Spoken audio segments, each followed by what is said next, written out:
two halves in that Cincinnati game. Really hot start, had a big lead at halftime, then things kind of unraveled there in the second half. What was your takeaway from that game, and what needs to improve to not allow that to happen?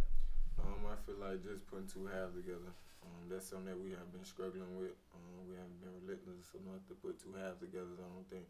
So the moment that we get to turn that corner and put two halves together, I think we'll be fine.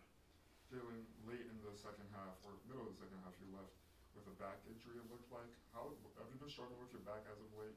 I've been struggling with it since probably the Kansas game. I messed it up the Kansas game, so I've been struggling with it ever since. But it's better. Just getting treatment on it each and every day and just make sure that I'm healthy for the rest of the season.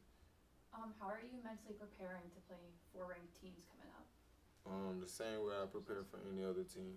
Just making sure that we're listening to Coach Dawkes, watching film, and making sure that we know the team weaknesses, knowing their strengths, and just being able to attack their weaknesses and things like that to get the win. What are the strengths you've seen of Baylor? I would say they're a good three-point shooting team. They get out in transition. And they also got some guys on their team that are really good. So we just got to cut that water off. Jalen, how important, or the next 2 games are at home against Baylor and Oklahoma ranked teams, how important is this stretch for you guys to maybe make a statement to get back on track in the Big 12? It's very important to come out and win these 2 games. Focusing on Baylor right now, but it is most definitely a good stretch for us to take care of the home place. So. How do you handle the pressure and the expectations when it comes to you, especially since you are one of the top scorers of the team? Just taking the approach at the win a day, every day.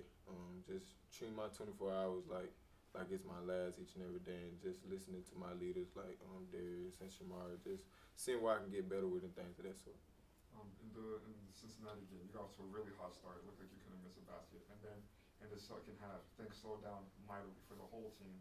What happened offensively in that second half? I feel like we got a little stagnant. Try to go a little too much one-on-one and not moving the ball as much. I think that was our biggest mistake that we made in that game. Not having Shamari in that game, obviously he's a team captain. You've talked about what a great leader he is. How's he been just kind of dealing with everything, and is he trying to coach you guys up even though he couldn't play the other night?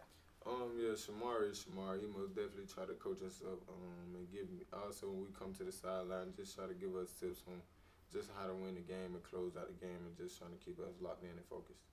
A big thing that in the Cincinnati game was obviously Ibrahim fouling out.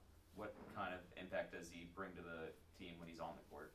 He bring a big impact, and he got to understand how important he is to the team when it comes to fouling. I feel like two of his fouls are most definitely he shouldn't have got them fouls. He should have been better, smarter. But as well as us guarding the ball, we got to make sure we don't put him in them positions as well.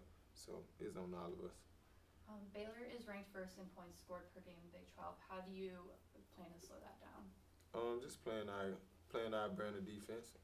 Just making sure that we guard our yard, and just taking every possession like it's our last. Just treating everyone like it's our last. That's what Coach Dawkins been preaching every day in practice. Treating every possession like it's our last possession. All set? Thanks, guys. Thanks.